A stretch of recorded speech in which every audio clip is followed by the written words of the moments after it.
Hello friends, कैसे हैं सभी लोग। दोस्तों, कैसी चल रही है D Ed SCID second year exam preparation. दोस्तों, आज का क्लास हमारा सेकेंड ईयर से रहेगा। कोर्स 9 पर बात करेंगे, most important topic and unit and related questions. ठीक है, तो अभी तक 7 और 8 कर चुके हैं, जो कि आपको प्लेलिस्ट में मिल जाएगा। आपको सेकेंड ईयर एग्जाम प्रिपरेशन की प्लेलिस्ट हमने बना रखी है, आप उसमें लास्ट क्लासेस देख सकते हैं। ठीक है, तो चलिए स्टार्ट करते हैं। यूनिट फर्स्ट पर आ जाइए फ्रेंड्स।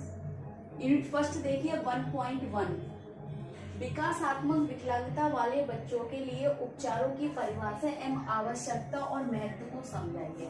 यानी कि क्या क्या हम उनके लिए उपचार कर सकते हैं, उनकी क्षमताओं और विकलांगताओं को देखकर उनकी आवश्यकता को पूरे करने के लिए जो जो हम उनको उपचार करेंगे, उनकी आवश्यकता को और उसके महत्व को समझाइए। ठीक है, तो ये क्वेश्चन आपका 10 मार्क्स के लिए मोस्ट इम्पोर्टेंट है यूनिट फर्स्ट से।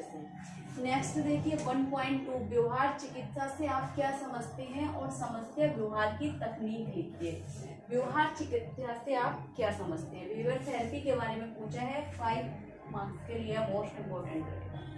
ठीक है, CBT क्या है, कॉग्निटिव बिहेवियर थेरेपी। CBT के बारे में आपने बताना है, पूरा लिखना है CBT है क्या। ठीक है, 5 नंबर के लिए। 1.3 देखिए, व्यावसायिक चिकित्सा को परिभाषित करते हुए व्यावसायिक चिकित्सा के उद्देश्य, क्षेत्र, तकनीकें लिखिए। इस पे देखिए उद्देश्य, क्षेत्र और तकनीकें।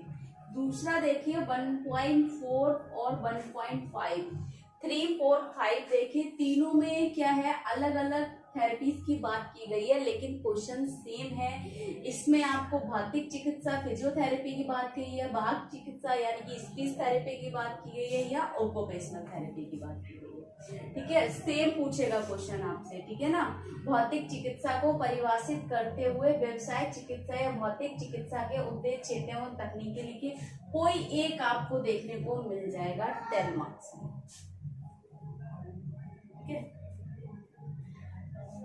नेक्स्ट देखिए यूनिट 2 पर आ जाइए। 2.1 क्या हो गया है, मनोरंजक उपचार के प्रकार लिखिए। 5 मार्क्स के लिए मोस्ट इम्पोर्टेंट रहेगा, यानी कि पार्ट C। 2.3 देखिए, विकासात्मक विकलांगता वाले बच्चों की शिक्षा में योग चिकित्सा की क्या भूमिका है एवं योग चिकित्सा के उद्देश्य और क्षेत्र लिखिए। ये भी आपको 10 मार्क्स के लिए मोस्ट इम्पोर्टेंट रहेगा। नेक्स्ट देखिए 2.4, विशेष ओलंपिक, अंतरराष्ट्रीय और भारतीय परिदृश्य को समझाइए।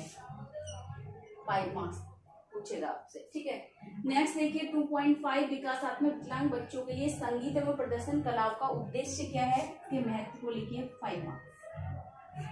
ठीक,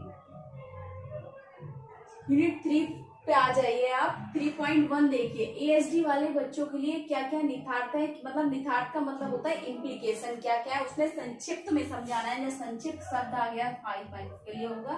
ठीक है ना, 150 शब्दों में करना होगा।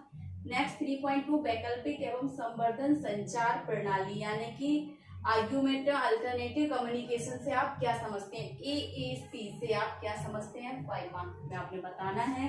3.3 देखिए, ESD वाले बच्चों में संवेदी प्रसंस्करण यानी कि सेंसरी इंटीग्रेशन, इंटीग्रेशन होता है प्रसंस्करण का मतलब सेंसरी इंटीग्रेशन, और गामक यानी कि मोटर स्किल, गामक कौशल विकास की प्रक्रिया को समझाइए। 5 मार्क्स। यूनिट 4 देखिए 4.1, बौद्धिक विकलांगता वाले छात्रों का समस्या व्यवहार प्रवर्धन को समझाइए। 5 मार्क्स के लिए। 4.2 देखिए, IDD छात्रों के लिए भौतिक चिकित्सा की क्या भूमिका है। 5 मार्क्स के लिए, 5 मार्क्स का हो गया। 4.4, IDD छात्रों के लिए वाक और भाषा हस्तक्षेप, यानी कि आपका स्पीच एंड लैंग्वेज इंटरवेंशन के लिए तकनीकी एवं रणनीतियां लिखिए।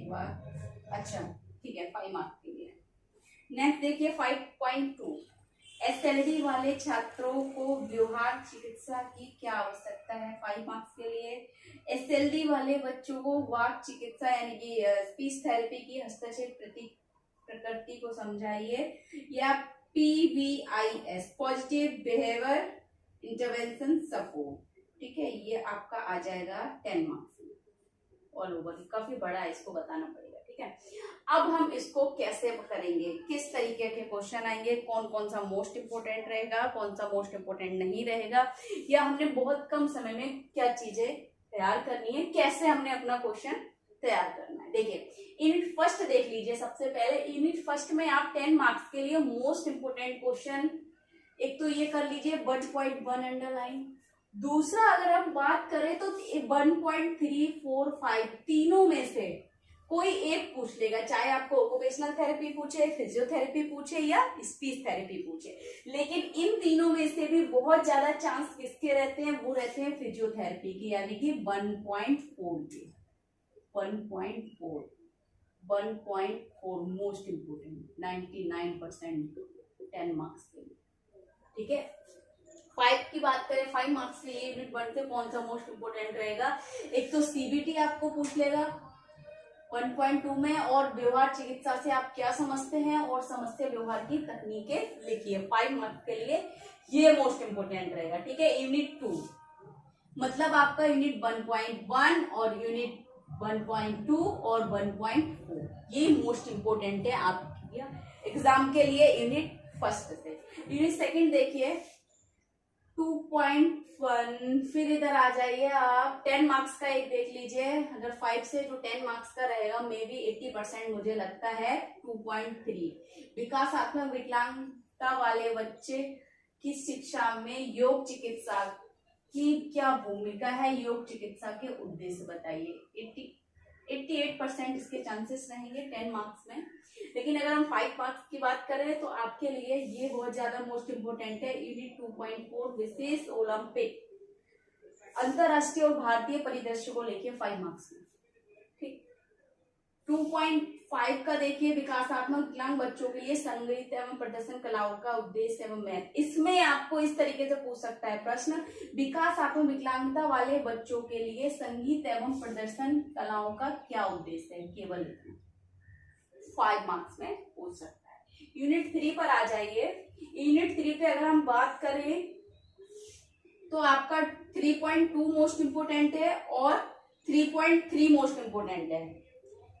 5 मार्क्स के लिए आपका 3.2, 3.3। 3.2 में पूछेगा वैकल्पिक एवं संवर्धन संचार प्रणाली से आप क्या समझते हैं, या आपको AAC आएगा, ठीक है ना, अल्टरनेटिव, आर्गुमेंटिव और कम्युनिकेशन, ठीक है। इस तरीके से आपको पूछ सकेगा वो, या तो इतना लिखा होगा वैकल्पिक एवं संवर्धन संचार प्रणाली या फिर अल्टरनेटिव आर्गुमेंटिव कम्युनिकेशन, ठीक है। 3.3 नहीं, मुश्किल है कि यार, लेकिन नहीं यही दो ठीक है, 3.2 और 3.2 और 3.3 5 मार्क्स में आपका ये आ जाएगा, यानी कि सेंसरी इंटीग्रेशन आपसे पूछ सकता है, ठीक है। यूनिट 4 पर आ जाइए। यूनिट 4 का आप 4.4 देखिए, अंडरलाइन कीजिए। IDD वाले छात्रों के लिए वाक चिकित्सा, स्पीच थेरेपी, लेकिन ये कहीं ना कहीं बहुत बड़ा हो जाएगा, 5 मार्क्स में छोड़िए आप। ये 4.2 आ जाइए। IDD छात्रों के लिए भौतिक चिकित्सा यानी कि फिजियोथेरेपी की क्या भूमिका है, क्या रोल है, ठीक है, 5 मार्क्स के लिए। यूनिट 5 पर देखिए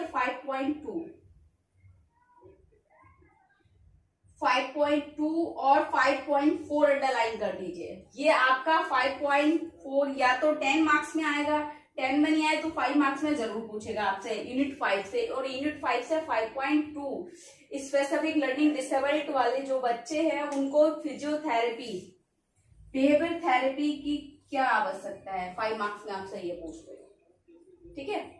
तो ये सारे यूनिट्स किस तरीके से क्वेश्चन पूछेगा आपको बता दिया गया है। और इसके अलावा भी आपको कुछ समझ नहीं आ रहा है, कुछ डाउट लग रहा है, कुछ पूछना है तो कमेंट बॉक्स में जाकर कमेंट करें। ज्यादा से ज्यादा वीडियो लाइक करें, चैनल को सब्सक्राइब करें, बेल आइकन को प्रेस करें ताकि नेक्स्ट आने वाली क्लास आप तक पहुंचती रहे दोस्तों। Thank you.